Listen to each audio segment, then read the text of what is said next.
नमस्कार, जय हिंद साथियों। आप सभी का स्वागत है गरुड़ ऑनलाइन पे।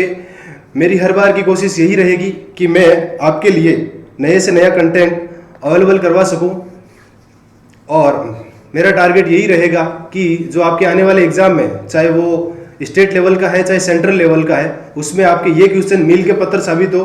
आइए अपन बिना टाइम को वेस्ट किए करते हैं शुरुआत। और फर्स्ट क्वेश्चन आपकी स्क्रीन पे, पेचकस किसका उदाहरण है? यह क्वेश्चन आपके बहुत ही बार एग्जाम में पूछा हुआ है। पेचकस, जिसे अपन स्क्रू ड्राइवर बोलते हैं, वो किसका उदाहरण है? बल आघूर्ण का, जड़त्व आघूर्ण का या अभिकेंद्रीय बल का? तो जो पेचकस है वो बल आघूर्ण का उदाहरण है। बल आघूर्ण का मतलब होता है कि मिनिमम बल लगा के किसी भी चीज को, जैसे मान लो दरवाजा है तो मिनिमम बल लगा के उसको खोलना या बंद करना।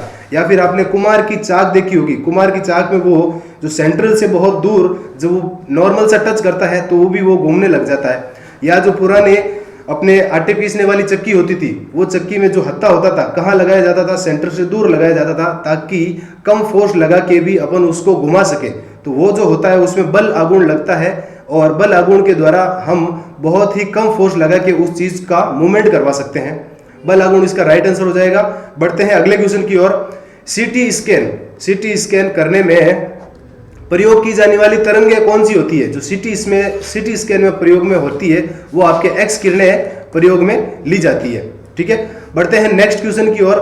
रेगिस्तान दिन में बहुत अधिक गर्म तथा रात में ठंडे रहते हैं। रेगिस्तान जो है वो दिन में बहुत अधिक गर्म रहते हैं, आप देखते ही वो बहुत ज्यादा गर्मी पड़ती है रेगिस्तान में दिन में, और रात में अचानक से वो ठंडे हो जाते हैं। इसका कारण क्या है? फर्स्ट ऑप्शन आपका रेत उष्मा का उत्तम उत्सर्जक है। उष्मा का उत्तम उत्सर्जक, उत्सर्जन मतलब उष्मा देना।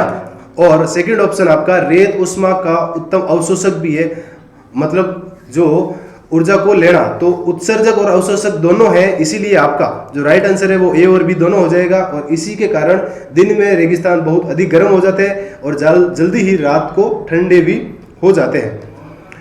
नेक्स्ट क्वेश्चन आपकी स्क्रीन पे, किसी वस्तु का प्रतिबिंब रेटिना पर कितने समय तक रहता है? तो सर्वप्रथम एक क्वेश्चन के आंसर ही आपको एक और क्वेश्चन मिल गया कि जो अपने आंख के ऊपर जो किसी भी वस्तु का प्रतिबिंब बनता है वो कहाँ पे बनता है? रेटिना पर बनता है। अच्छा, वो जो प्रतिबिंब है कितने समय तक रहता है, ये आपके क्वेश्चन पूछा हुआ है। तो 1/20 सेकंड, 1/15, 1/30 सेकंड या 1/10 सेकंड। तो किसी भी वस्तु का जो प्रतिबिंब है अपनी रेटिना पे सिंपल 1/10 सेकंड तक बना हुआ रहता है, उसके बाद में वो चीज अपने से गायब हो जाती है। ठीक है, बढ़ते हुए अगले क्वेश्चन की ओर। निम्नलिखित में से कैमरे में प्रयुक्त लेंस कौन सा होता है? जो आप कैमरा प्रयोग में लेते हो उसमें लेंस कौन सा होता है? उत्तल, अवतल, वृत्तुकलाकार या फिर समान मोटाई का?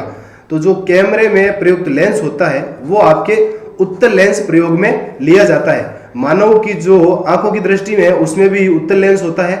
निकट दृष्टि दोष में आपके अवतल लेंस उपयोग में लिया जाता है और दूर दृष्टि दोष में आपके उत्तल लेंस का प्रयोग किया जाता है।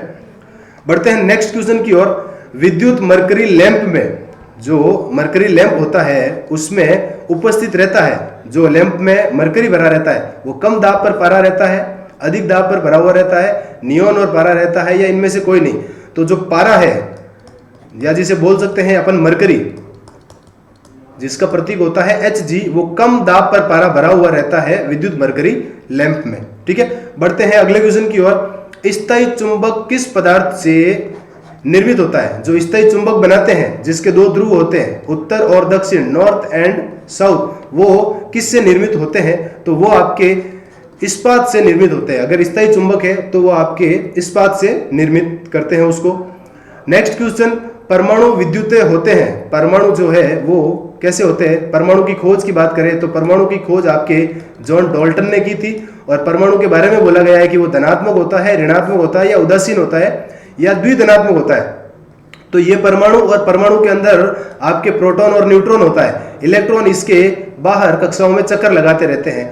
बाहर में इलेक्ट्रॉन पे ऋणावेश होता है, अंदर में प्लस आवेश होता है। जितने प्रोटॉन होते हैं उतने के उतने क्या होते हैं? इलेक्ट्रॉन, मतलब धन आवेश और ऋणावेश बराबर होता है, इसीलिए परमाणु क्या हो जाएगा? उदासीन हो जाएगा। सी आपका इसका राइट आंसर हो जाएगा। परमाणु हमेशा उदासीन होते हैं।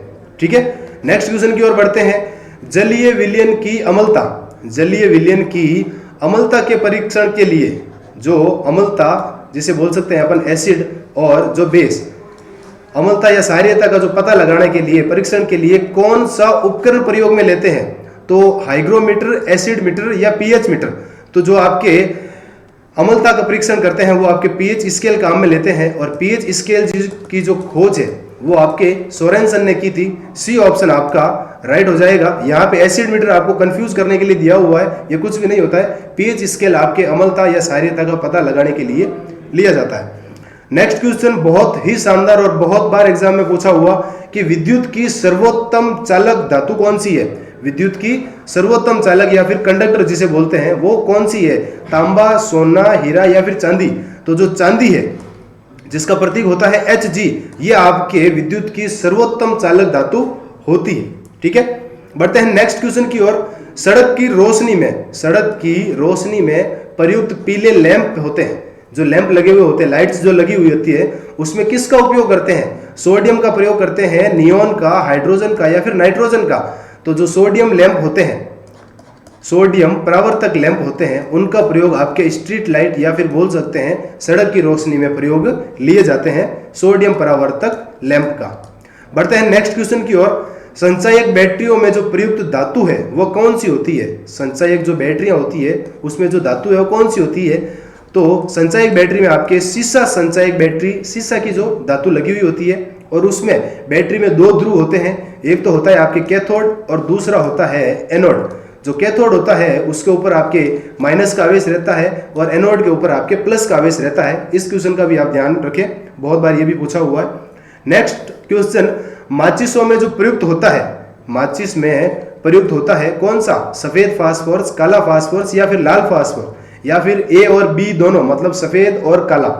तो जो माचिस में प्रयोग लिया जाता है वो आपके लाल फास्फोरस काम में लिया जाता है। जैसे ही लगाते हो आपके लाल कलर लगता है कि नहीं लगता है? तो लाल फास्फोरस माचिस में प्रयुक्त होता है।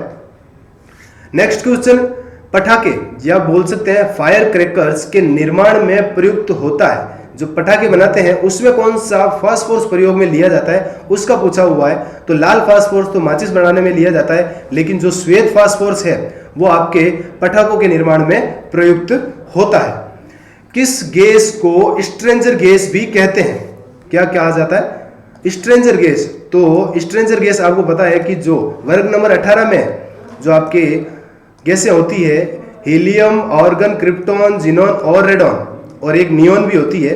ठीक है, तो इनमें से कौन सी गैस है वो स्ट्रेंजर गैस कहा जाती है? तो जो जिनॉन गैस है उसको अपन स्ट्रेंजर गैस भी कहा जाता है। नेक्स्ट क्वेश्चन आपकी स्क्रीन पे, किस तत्व के कारण मानव शरीर पर फफोले एवं जलन उत्पन्न होती है? मानव शरीर पे फफोले और जलन की जो उत्पन्न होती है वो किसके कारण होते हैं? तो जो अल्फा कण होते हैं, जो रेडियो एक्टिव पदार्थ उत्सर्जित करते हैं, अल्फा, बीटा और गामा कण, और अल्फा कणों पर आपके प्लस आवेश रहता है, और इन अल्फा कणों के कारण शरीर पर फफोले होना और जलन उत्पन्न होना इसी कण के कारण होता है। नेक्स्ट क्वेश्चन आपकी स्क्रीन पे, निम्नलिखित में से किसे मिर्बेन का तेल, ऑयल ऑफ मिर्बेन कहा जाता है? ऑयल ऑफ मिर्बेन कहा जाता है। तो जो नाइट्रोबेंजीन होती है, कौन सा? नाइट्रोबेंजीन होती है, ये आपके बेंजीन की जो संरचना है और उसमें जो नाइट्रोजन अगर जुड़ा हुआ है, नाइट्रोबेंजीन, ठीक है, तो उसे अपन कहेंगे मिर्बेन का तेल। नेक्स्ट क्वेश्चन, मांसपेशियों में किस द्रव के कारण थकावट उत्पन्न होती है? अगर मांसपेशी की बात करें तो अपने शरीर में 639 पाई जाती है, और उसमें जो मांसपेशियों में जो थकावट उत्पन्न होती है वो थकावट किसके कारण उत्पन्न होती है? कौन सा एसिड जमा होने के कारण? तो जो लैक्टिक एसिड है वो आपके जमा होने के कारण मांसपेशियों में थकावट उत्पन्न होती है। नेक्स्ट क्वेश्चन, अपमार्जक बोले या फिर जिसे बोल सकते हैं डिटर्जेंट, वो क्या है? डिटर्जेंट एक साबुन है, औषधि है या शोधन अभिकर्ता है? तो अपमार्जक की बात करें तो अपमार्जक साबुन और औषधि दोनों ही नहीं होता है। अपमार्जक आपके शोधन अभिकर्ता होते हैं। ठीक है, नेक्स्ट क्वेश्चन की ओर बढ़ते हैं। जीवों के किस संघ में श्वसन की क्रिया गलफड़ों के द्वारा होती है? किसके द्वारा? गलफड़ों के द्वारा, या फिर जिसे बोल सकते हैं गिल्स के द्वारा होती है। तो जो अपन देखते हैं कि जो पानी में रहते हैं जीव, ठीक है, जैसे मछलियां वगैरह है, उनमें जो श्वसन है वो गलफड़ों के द्वारा होता है, लेकिन उनको किस श्रेणी में रखा गया है? ऑर्थोपोडा के अंदर रखा गया है, मोलस्का के अंदर, इकाइनोडर्मेटा या फिर कॉर्डेटा। तो जो वे जीव जो गलफड़ों से श्वसन की क्रिया करते हैं उनको अपन मोलस्का श्रेणी के अंदर रखा गया है। ठीक है, बढ़ते हैं नेक्स्ट क्वेश्चन की ओर। कोशिका झिल्ली, कोशिका झिल्ली जो होती है किससे बनी हुई होती है? तो कोशिका झिल्ली मानव शरीर में भी पाई जाती है और पादप कोशिका में भी पाई जाती है, और जो प्रोटीन और लिपिड की बनी हुई होती है। ये ऑप्शन आपका करेक्ट हो जाएगा। नेक्स्ट क्वेश्चन आपकी स्क्रीन पे, कोलीकैल्सिफेनोल, कोलीकैल्सिफेनोल रासायनिक नाम का सामान्य नाम क्या है? तो जो आपके विटामिन डी होता है, आपने देखा होगा कि जब हड्डियां वगैरह दर्द करती है तो डॉक्टर बोलता है कैल्शियम की टैबलेट लो। क्या लो? कैल्शियम की टैबलेट लो। तो इस वर्ड के अंदर देखो आपके कैल्सी नाम आ रहा है, तो कैल्सी मतलब हो गया है विटामिन डी से संबंधित, तो विटामिन डी का ये रासायनिक नाम का सामान्य नाम हो जाएगा। ठीक है, नेक्स्ट क्वेश्चन, निम्नलिखित में से कौन सा तत्व मानव शरीर में सर्वाधिक पाया जाता है? तो मानव शरीर में सर्वाधिक पाए जाने वाला जो तत्व है वो आपके हो जाएगा ऑक्सीजन। ठीक है, नेक्स्ट क्वेश्चन की ओर बढ़ते हैं। पाचक एंजाइमों एवं उससे संबंधित, पाचक एंजाइम का मतलब हो गया कि अपन जो भी खाना खाते हैं उसको पचाने का जो कार्य करते हैं एंजाइम, उसको पाचक एंजाइम बोलते हैं। और पाचक एंजाइम और उससे संबंधित अंगों का गलत समूह कौन सा है? तो जो टाइलिन है वो आपके लार ग्रंथियां पाई जाती है, लार में पाई जाती है टाइलिन ग्रंथि। पेप्सिन भी आपके आमाशय में होता है। और जो आपके ये ट्रिप्सिनोजन है, ये वो आपके ट्रिप्सिन, एमाइलेज, ट्रिप्सिन और लाइपेज, एमाइलेज, ट्रिप्सिन और लाइपेज, ये आपके तीनों ही होता है अग्नाशय में पाया जाता है। लेकिन यहाँ पे जो दे रखा है वो पित्ताशय दे रखा है, और ये इसका हो जाएगा पित्ताशय में नहीं होके वो अग्नाशय में होता है, इसीलिए ये जो समूह है वो आपके गलत दे रखा है। ठीक है, नेक्स्ट क्वेश्चन की ओर बढ़ते हैं। गर्भ निरोधक दवाई के रूप में, गर्भ निरोधक दवाई के रूप में किस हार्मोन की गोलियां खाई जाती है? तो जो एस्ट्रोजन हार्मोन है, एस्ट्रोजन हार्मोन है उसकी गोलियां खाई जाती है गर्भ निरोधक दवाई के रूप में। Okay, thank you. आपके ये आज के 25 क्वेश्चन कंप्लीट हुए, और अभी तक आपने इस चैनल को सब्सक्राइब नहीं किया है तो प्लीज सब्सक्राइब करें और ज्यादा से ज्यादा इसको शेयर करें, ताकि आपके साथ में जो भी तैयारी कर रहे हैं आपके भाई बंधु, उनके पास में भी ये जानकारी पहुंचे और उनके भी डेली के डेली साइंस कंप्लीट होती चली जाए। Okay, thank you. जय हिंद, जय भारत।